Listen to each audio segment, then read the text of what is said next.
Pretty spiffy new door, huh? This year's barn repairs are complete. So, yeah, check it out.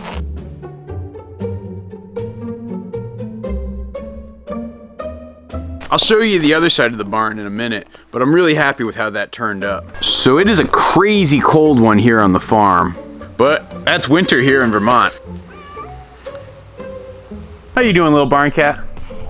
You're cold, sweetie. Huh? Huh? Poor little chilly barn cat. Yeah.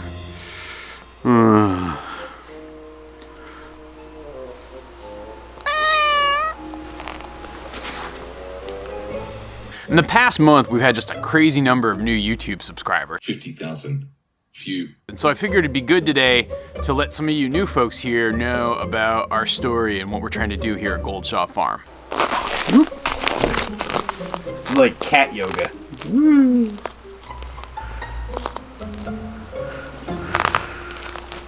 My name's Morgan Gold. I guess I'm the proprietor, along with my wife Allison, here at Goldshaw Farm.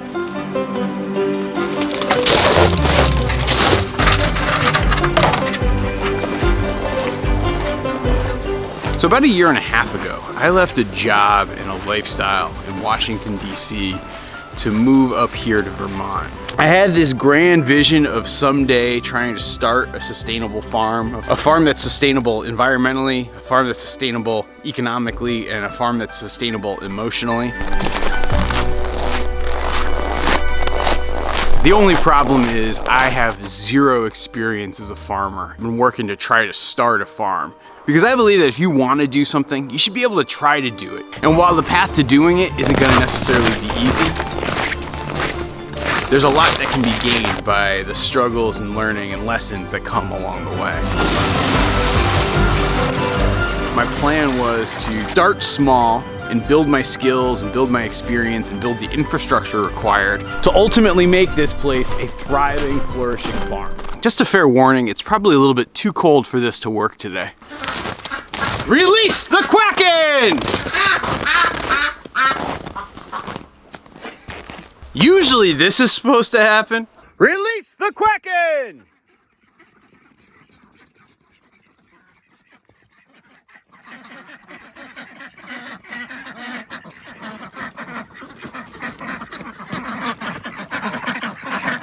But I think the ducks are gonna need a farmer assist this morning.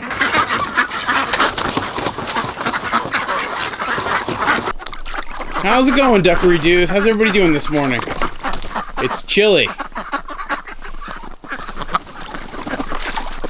So you guys are gonna notice we actually have two new ducks. You can see them right here. See these black ones, or black and green ones? They're a breed known as Cayuga.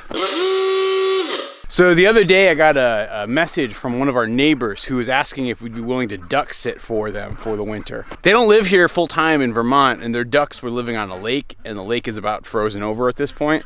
So we're gonna be taking those two on for, I don't know, probably the next 5-6 months. Just having them live out here with the rest of the Kraken. I think they're very handsome ducks. They're sort of like a black with like a green iridescent to them. I know, guys, it's really cold here. So on our farm, we raise ducks and geese, and we have a couple of chickens, and we do a lot of work with trees. Those are just the basic elements of the farm today. I have plans to expand beyond. But like I said, I'm a beginner farmer, and I'm trying to start small and scale my way up to profitability. And it's taken some time.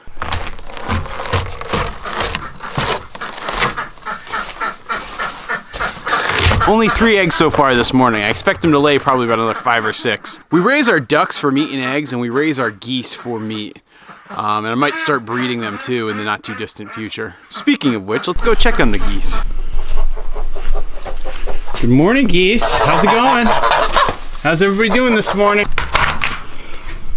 Come on out, guys. Out you go.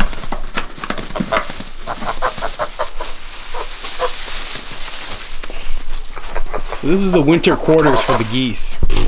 You just spilled all your food.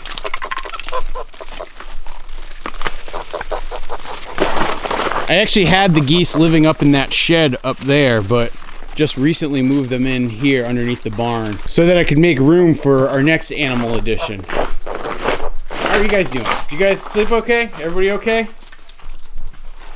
Oh, you keep knocking this over there, bro. It's all right. Chickens will clean this up. Rise and shine, chickens.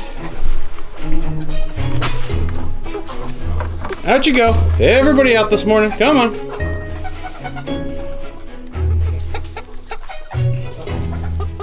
We don't really do much with the chickens. The chickens are kind of a little just side personal line for myself. I'm allergic to duck eggs. Isn't it ironic? Don't you think? Yes, I'm a duck farmer allergic to duck eggs.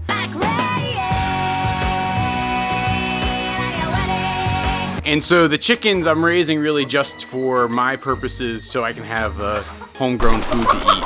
I can't eat the duck eggs. Also, Allison is absolutely in love with these little chickens. We raised a little over 30 geese this summer. We kept these 5 for breeding purposes for the future. They're pilgrim geese, which is a heritage bird. Really friendly, really affable, good foragers. And so our plans are actually to try to start breeding them this spring.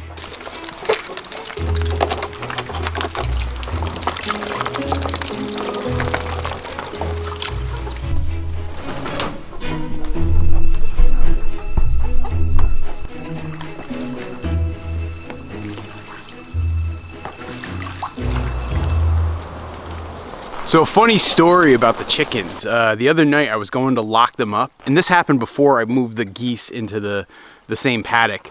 It was just a little bit past dark because I'd been doing the other animals and putting them away. And I went in there, and it seemed like all of the chickens had put themselves away. They usually do once it gets dark. So I went and I poked my head in through the chicken hatch to do a quick head count. And I found myself nose to nose with a skunk. That's yeah, it is. It's right what we had last.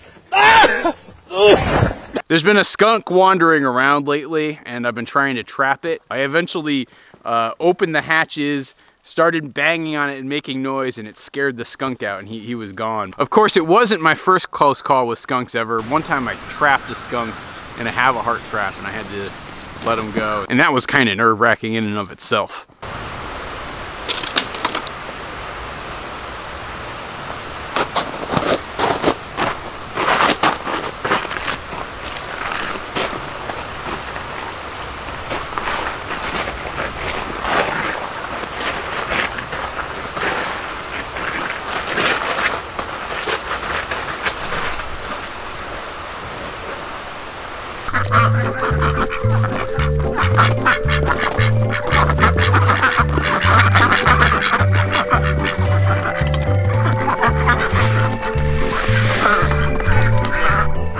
So we're usually feeding our ducks a mixture of organic layer pellets, and in the winter I'll do things like grubs and sometimes even like peas. You can still see a couple of those peas left over.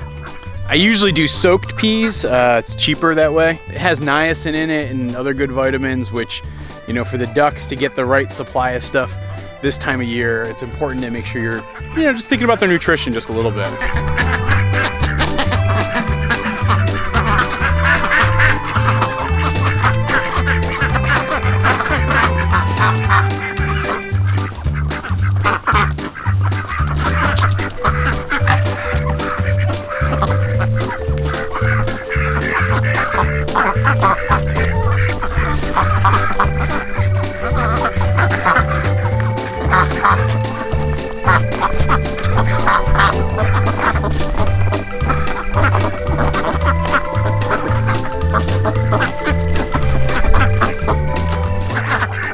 See that pretty green color right there in the sunlight. It's like an iridescent green. That's those Cayuga ducks. Beautiful. Everybody's chowing down, huh?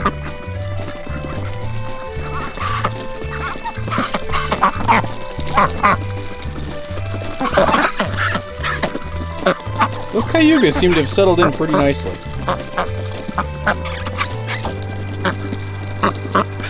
So the project I'll be working on today is I'm actually going to try to finish off the fencing for the dog. We're planning on getting a livestock guardian puppy. It's a Maremma, really soon. So I'm getting all my prep set to make sure things are good and ready to roll for when the dog comes. But specifically though, what I'm gonna be doing is laying down a woven wire fence that goes along those outer T-posts that you can see there. And that will be what contains the dog while the dog's going through the training period before it's ready to work directly with the ducks.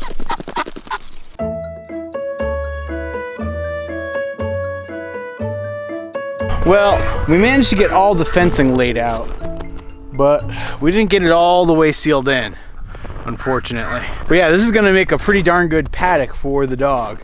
It'll be able to see the ducks.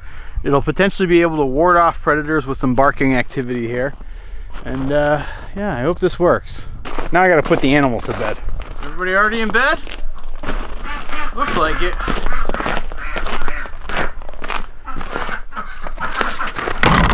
I was having one heck of a time getting them to go to bed, but now it's pretty easy.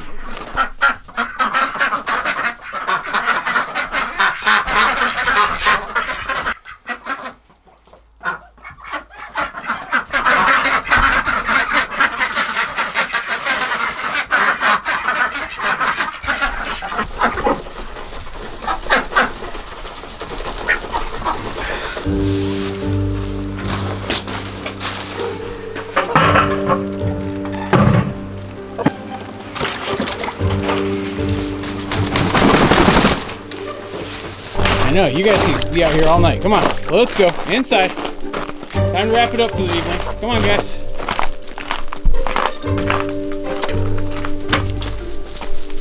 All right, bedtime.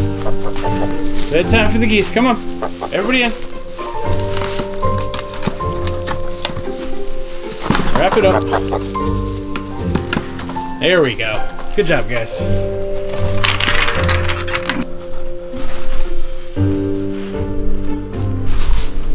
You know how I was telling you guys the story about that skunk the other night? It was exactly this type of situation I had. I hope there's not a skunk in here right now. 1, 2, 3, 4, 5, 6 chickens. Good. Good night, geese.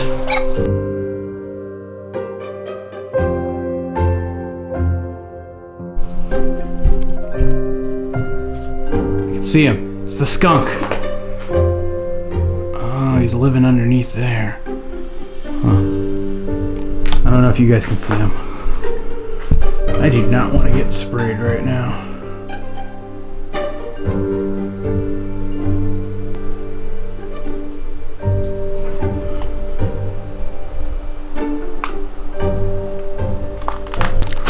Well, that's no place to try to record an end of a video. I'm gonna have to figure out how to get rid of all these skunks, man. They could really do some damage to my chickens. I worry they might fight with the geese. No good. The only problem is my habitat trap is right there and the skunk is like immediately behind that. I guess you guys should probably hit the subscribe button and watch my next video to find out what happens here. Oh dear.